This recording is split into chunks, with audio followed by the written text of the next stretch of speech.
pregnancy. Yeah. Okay. We're Jinx. twins.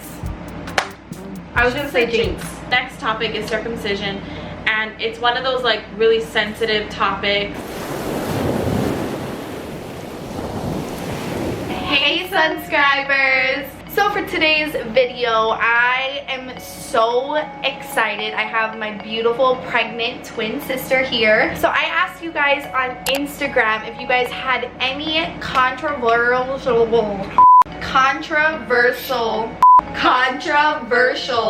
questions on parenting. Okay, so grab your guys' drinks with us. We are drinking watermelon lemonade. How extra is that? I squeezed the watermelon into the lemonade. No, I'm just kidding. Just kidding. Cheers. I think that there's a lot of things that we do agree on, or things that we maybe used to agree on and maybe don't anymore. Or yes. You guys are gonna know our scope of it. Yeah, our perspective. I feel like she's been a parent with me for the last 4 years.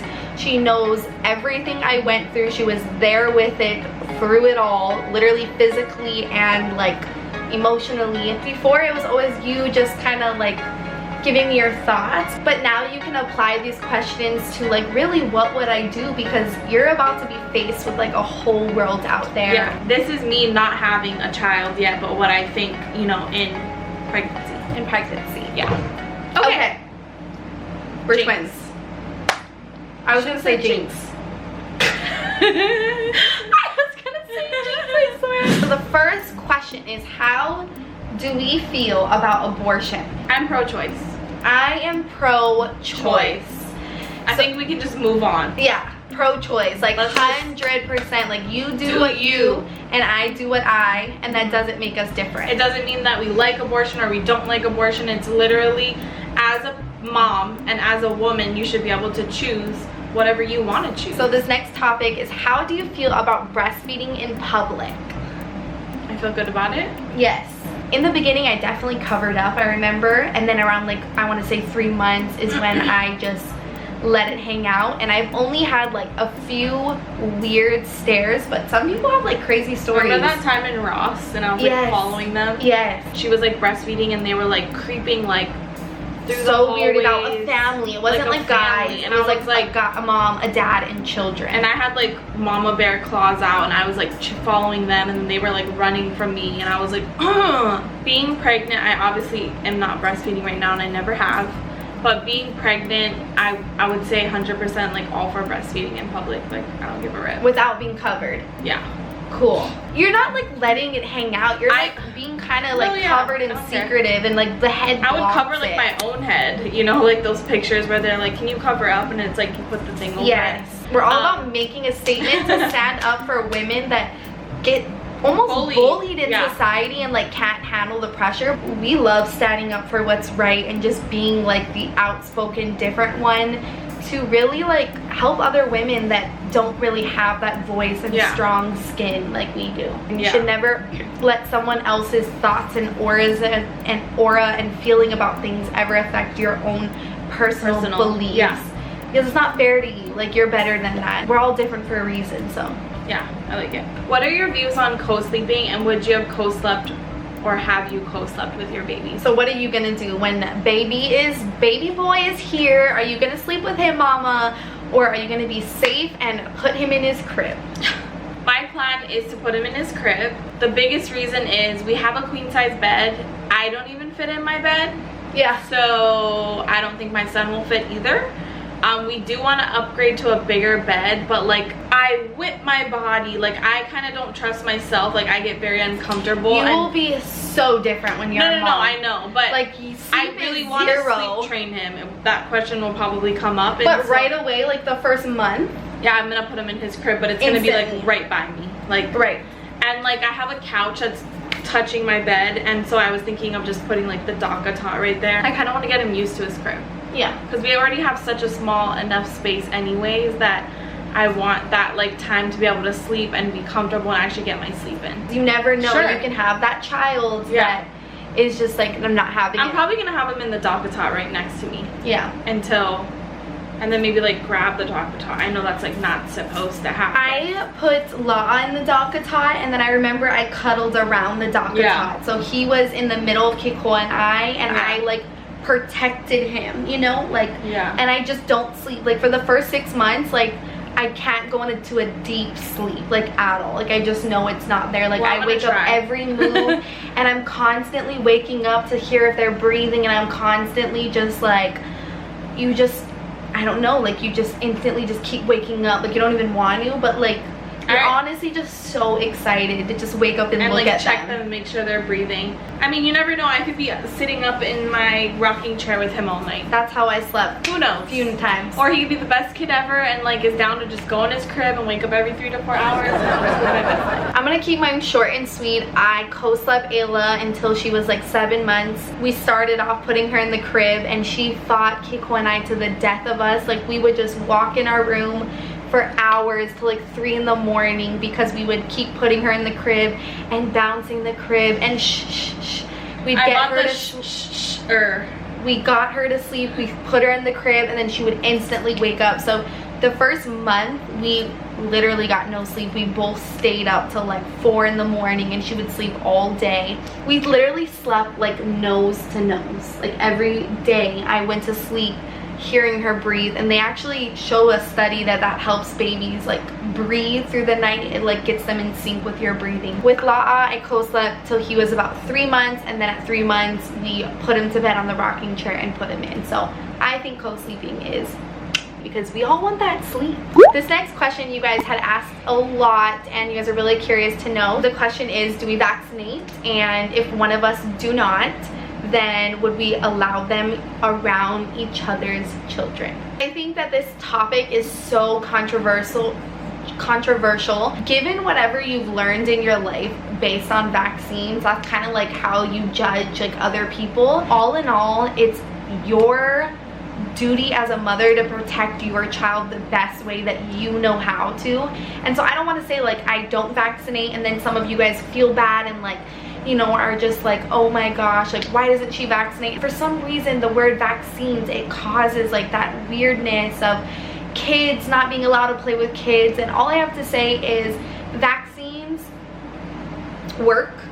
Vaccines are poisonous to our bodies. Anything that's a substance that's not natural is poisonous to our body. Kids that are vaccinated catch diseases, and kids that aren't vaccinated catch diseases. And I think too, like to like bounce off that, because obviously I'm not going to be like, well, this is what I do, but to bounce, just know that it's different what we do. Doing your research, whatever that looks like for you, making sure that it's credible, making sure that you're out there looking up the best things for your family. For your family. Exactly. And it has to be agreed with your partner, and you just have to decide this for yourself. Okay, this next question.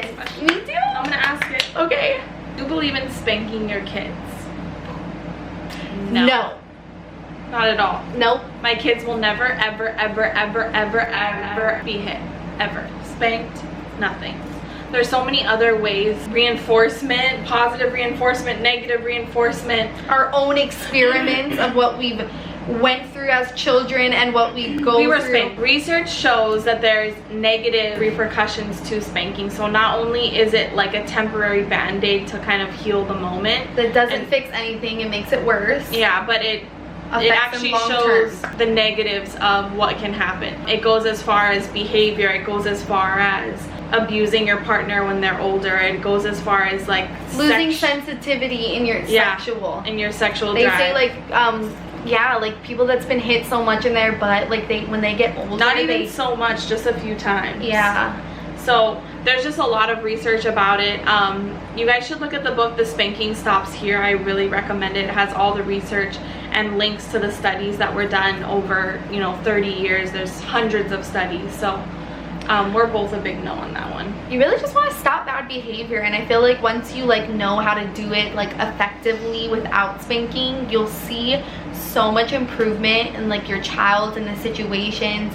And honestly, like when you guys are done spanking your kid, if you do spank your kid and if you have kids, like how do you feel 10 minutes later? Like that's not fair to you, because you just like have so much going on and you just want a moment to stop, and like you just want to break, and you just don't want the kid to touch the trash anymore. Or I heard a mama once say like their kid keeps touching a fireplace, so they spank them so they know not to touch the fireplace, but you can also like take that child and just put it in timeout and make it hold the wall, or take away something, and or just keep moving it away, say danger. They will just know, right? Like, you have to actually teach them to process through that and understand why. And spanking them, they're gonna be so confused, like, what did I just do? Like, I kind of went for this fire, but like my mom gave me attention. Is that good attention? It's like a double standard of, oh, my mom hits me, but I can't hit someone when I get mad. And so it just creates this perpetual violence and abuse that is unnecessary. And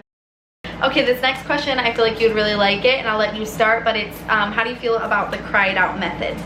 Love it. Love it. We both love it. Like, we'll just say it at that. Like, sorry guys, I know there's gonna be lots of drama mamas. I would say like 6 months is when it's a really appropriate time, because your kid is literally has no idea what to do in this world, and it's your job to make sure they sleep and eat their vegetables and do these things.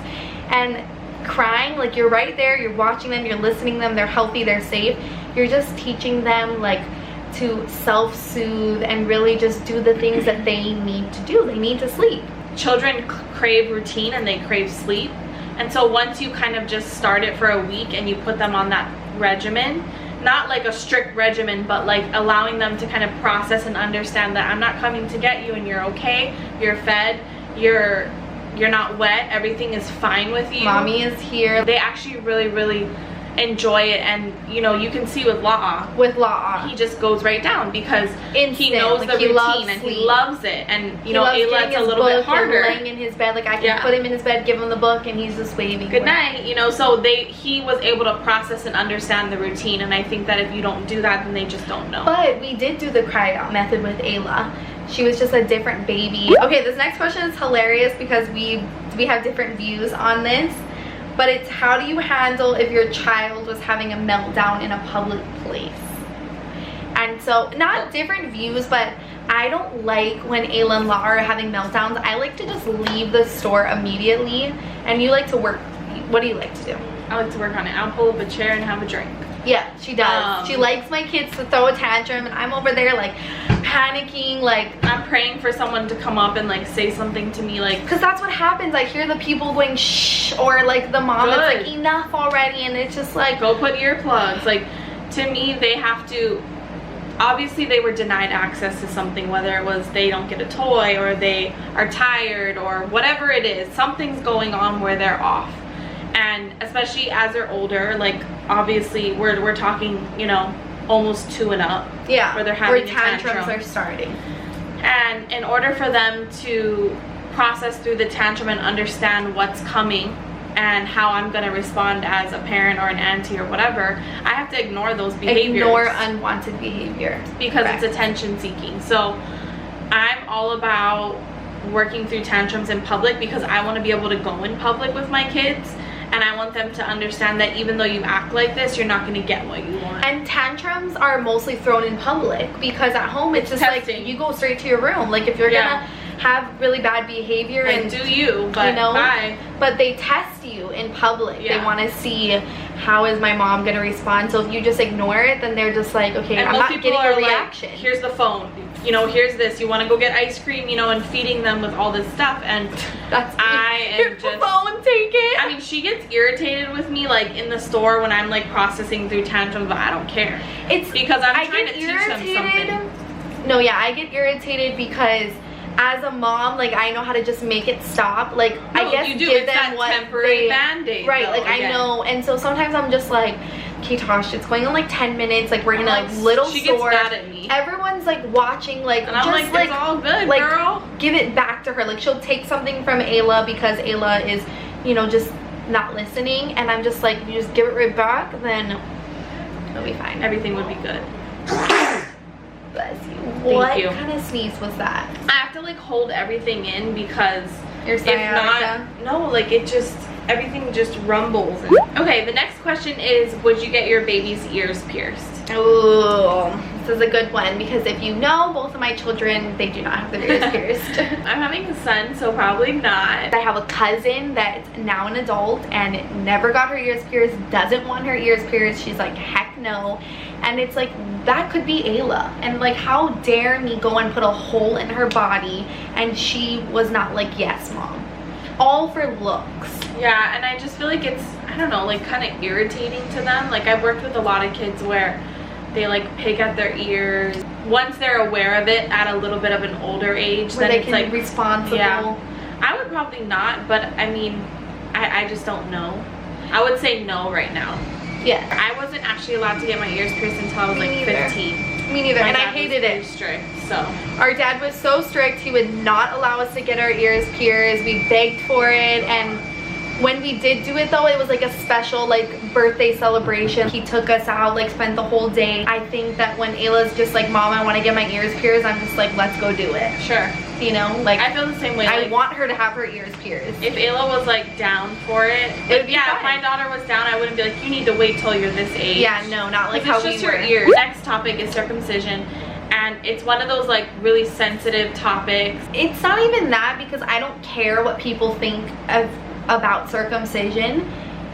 It's more that it's our child. Like I have a son and she's going to have a son, and like what I'm gonna put on the internet, it will be here forever, and everyone till the death of. Like I know what your looks like. It's yeah, like, no, not today. Yeah, I don't feel like it's our place to say what that, you know, what decision we made for them, because it is on the internet and people are trolly.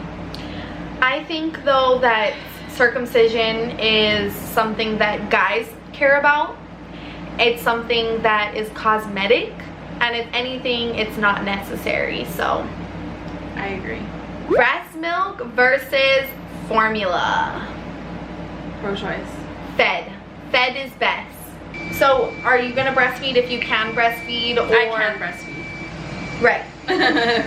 You can and you will. We got a lot of renovations going on here, so don't mind us. My boobs hurt, and I'm so like excited for her. I like squeeze my, and like I'm like, I don't know, but I'm down. Okay. Disagree, I would say. Technology use, screen time, video games, when to buy your kid their first phone. Research says that you should wait. I'm such a research My lady. sister is gonna have like a perfect child, you guys. Like she is gonna make like a robot child. The American Academy of Pediatrics says no screen time for the first 2 years, and then none. 1 hour, zero. And then 1 hour from 2 to 3, and then 3 to 4 is like an hour and 15, I think, per day. Wow. So you're looking at per day. I'm probably not going to be strict. Like, I don't want to teach my son to like, here's the phone in the restaurant, but I mean, who knows at this point? Who knows? It's like hard that. to say. Let's remake this video like when you have a 1-year-old. I think it would be really the exact same interview. I think 0 to 1, no. I really don't want like him to have the in phone 0 to 1, they're not even interested either. Yeah. Like Ayla, I used to beg for her to just like look at a movie and pay attention to it, like, and she just wouldn't. I'm definitely like from 1 to 2 on, like I want to put Disney movies on, and like that was like my favorite as a child growing up. Like just watching movies. Like I looked forward cuddles and like, you know, watching shows and, you know, whatever, and exposing him to like music. But I definitely want to do a lot of like hands-off screen stuff with him, and like going out and exploring, going to the beach and doing fun things. I'm not going to say no, but I'm definitely going to limit it and probably not use it as like the highest reinforcement. I'm going to try to find something else that he really likes that I can use instead, whether it's snacks or like bringing a puzzle or whatever it might be. It could be like an electric little fake phone, you know, that he gets to play with. I just like am flexible. Sometimes those movies just save me. Yeah. And I don't really like to restrict my children. I don't want them to be like where they get a token of an hour, and after an hour like it's shut off, like no ifs, ands, or buts. I like that. Yeah, and I don't like so strict on them, because I just like compare myself as a child, and it's like, how lame would that be? Like if, because our dad always let us watch movies, and like we fell asleep to TV every night. But I feel like it's different when you're older, like when you're 5, or like but even when we were younger, we probably always watch movies. Like Ayla's age, yeah, like you can watch, you know, movies. But see, the thing is, if you're like, Ayla, you want to go outside and play, or do you want to watch a movie? She would want to go outside and play. Do you want to go to the pool, or do you want to? movie time is not rare. I feel like if you make it so rare, where you're like, you only get an hour in a day, and if they're at 40 minutes and you're like, let's go outside and play, that's a long time. That kid is gonna be like, heck no, like I want to go watch a movie. Yeah, I don't know. I mean, it's hard to say, and technology is so driven these days. Our thoughts on pacifiers. Okay. So what is your thought? My thought is yes. If they'll take it. Yeah, if they'll take it. Some babies don't. My babies I don't want to use my as a pacifier, and I think that's what my sister did, which is fine, no judgment. But it's hard. I don't want that.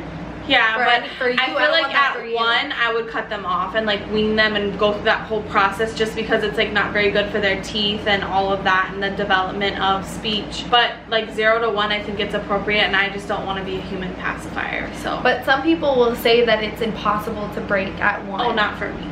Right, my sister. Oh my god.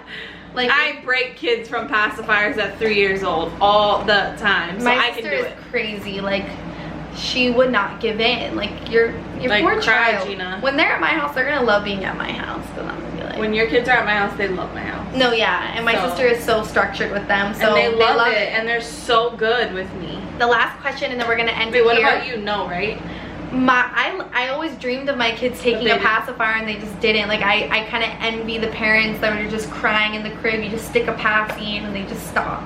Because my kids literally use me as a human pacifier. No, but I also recently told you about how I was talking to Kiera. You just keep trying. You have to try different ones too. Yes, and I didn't. I was so like concerned of them like getting breastfeeding down that I waited a month.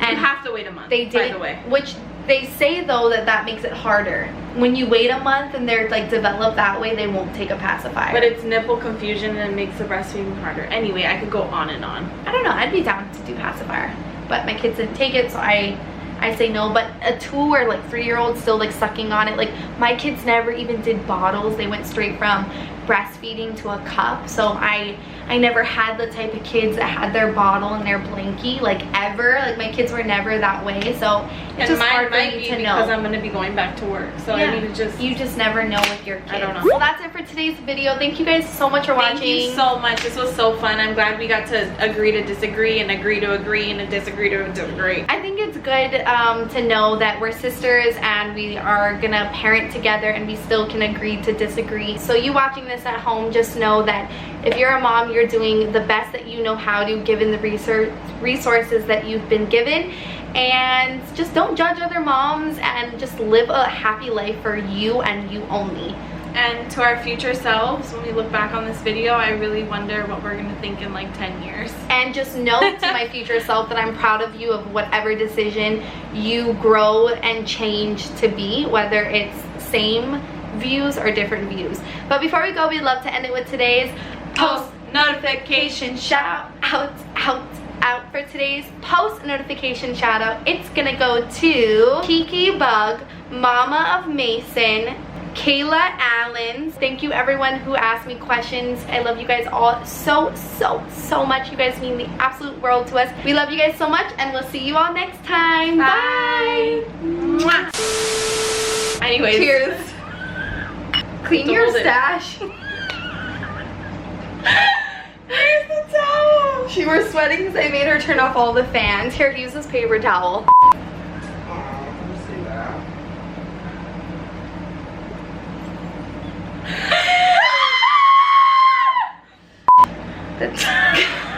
I can't have the entourage. We have an entourage watching us. First ever, and I actually like the intimidation. It makes this a fun challenge.